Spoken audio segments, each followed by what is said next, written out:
Hey YouTube, it's New Life for Jen or CNJ 1977. Today is November 16th, 2012, and I'm coming on today to update my channel. I am 87 weeks post-op Lapband, 43 weeks in maintenance, and I am now 6 weeks post-op lower body lift. So coming on to give some numbers and quick updates. I believe when I came 2 weeks ago, I was in 143-ish. I'm not sure of the point. And today I was 141.4. So down 2 pounds, great. Averaging losing about a pound a week. Still fluctuating a great deal. Some days when I fall asleep, I now can sleep on my side and my stomach. And if I sleep that way, I feel like when I get up in the morning and weigh, I'm up in weight. And that's probably because when I sleep on my back and I'm flat, it seems I wake up with the best result of the lowest point of swelling in my stomach area. I am still swelling in the front part of my stomach, above the incision line only.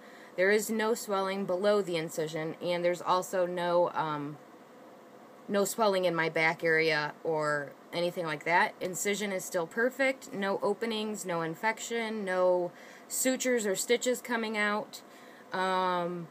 This weekend I have to send updated pictures to the plastic surgeon. He saw them last weekend, and he's just as astounded as I am, I guess, with how well I've healed and things like that. So, weight is going down. I will be glad to see the 130s, as I said before, but I'm not going to stress it. I'm just going to let things go where they need to go.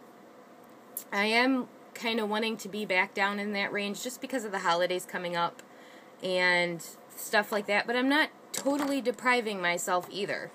I'm averaging anywhere to 1,500 to 1,700 calories a day, and I'm still slowly losing. So I know if I kicked my butt into gear and really took my calories low, I could drop the weight very easily.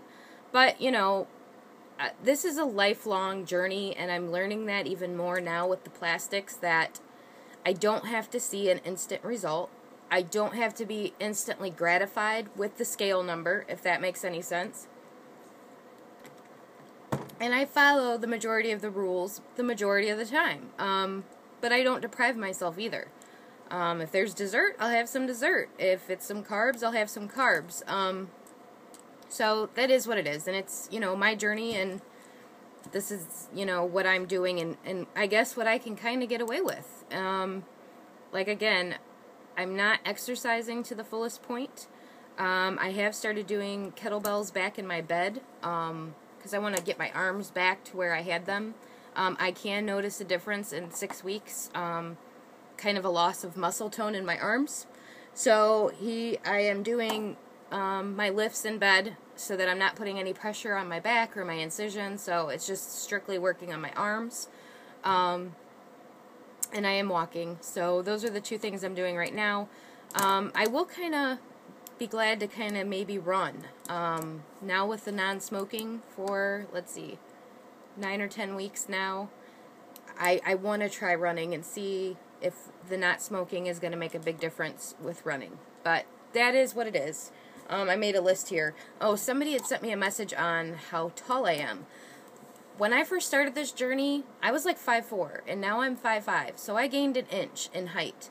And that could also be because my back has been worked on this year, so I don't know if my vertebrae has stretched out, but now I'm 5'5", so hey, well, I'll take it.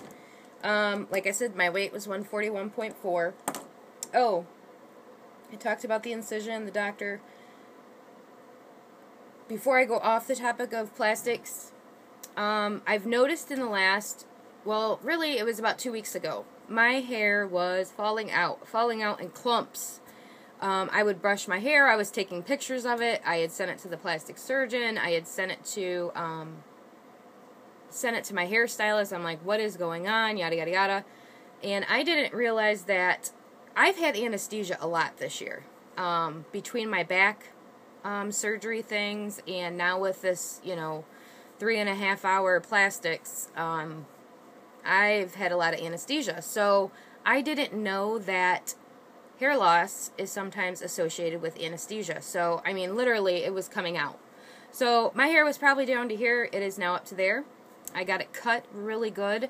I've been doing some scalp treatments and massaging my scalp to try to help maybe reactivate my hair follicles. And I don't think it was falling out. It was just breaking. Like, I would brush it, and I think it was just breaking. So I had him take a lot off and relayer up here. So that was kind of disappointing. I've been growing my hair out for a long time, and the last thing I wanted to do was cut like 6 inches off, but it is what it is. So hair loss, I definitely have experienced that since plastic surgery / anesthesia. And also, my face has broken out like I'm 15 years old.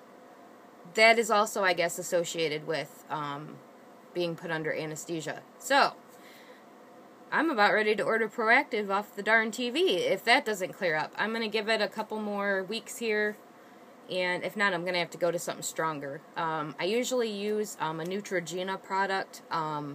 It's an acne / like aging. Like, it has, it's not, I don't think it's as harsh, just because you don't want to add any more wrinkles to your face. So it's like an anti-aging / acne wash, and I've used that for a long time. One of my friends here at home had used it, and I really like it, so I use that a lot. But I went to a couple other ones here to see if I could clear it up, and it seems like the more stuff I put on to try to clear it up, the more acne I'm getting. So I'm just to the point now where I'm just going to go back to my normal routine and wait for it to clear itself up.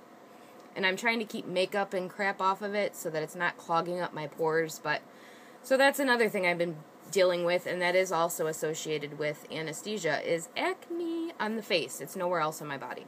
I've noticed again too, I don't know if it's stress or stress from the surgery or just because it's wintertime, my psoriasis has acted up. I've had psoriasis for the last 4 or 5 years. I have it in my scalp, and then I also get it on my elbows and knees.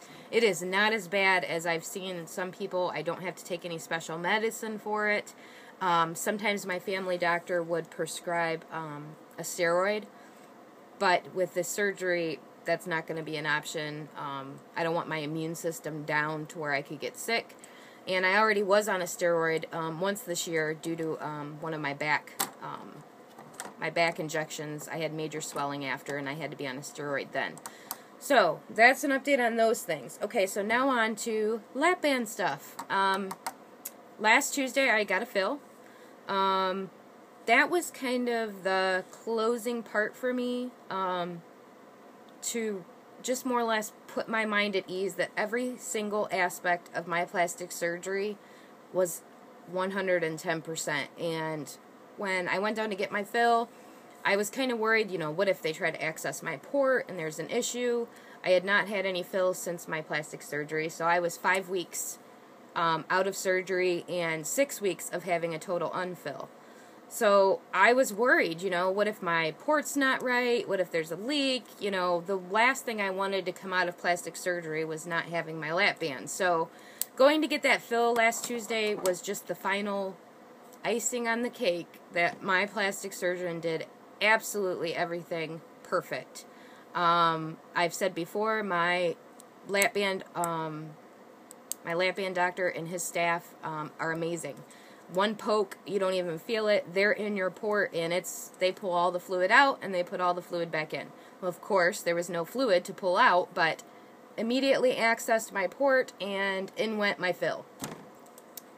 So, where am I at? I have a 4cc Allergan lap band, and I have 3 cc's in it. Yes, he did. He filled that thing up to 75% off the jump.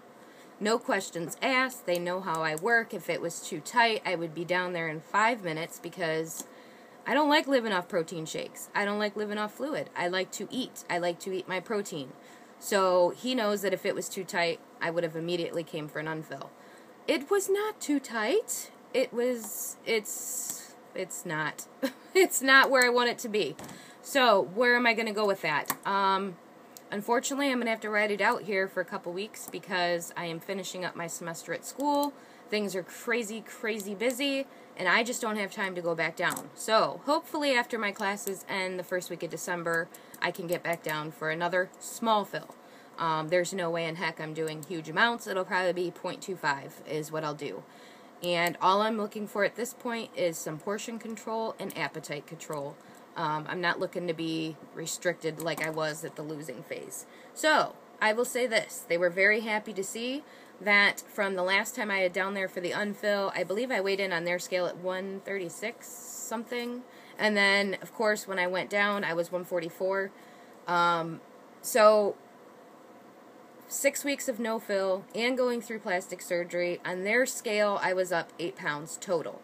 And they were just so happy that I didn't have a huge gain, and that he was so impressed with the incision and the work that the plastic surgeon did, and everything was great. So, fill is in. Not much I can say on how it has helped me.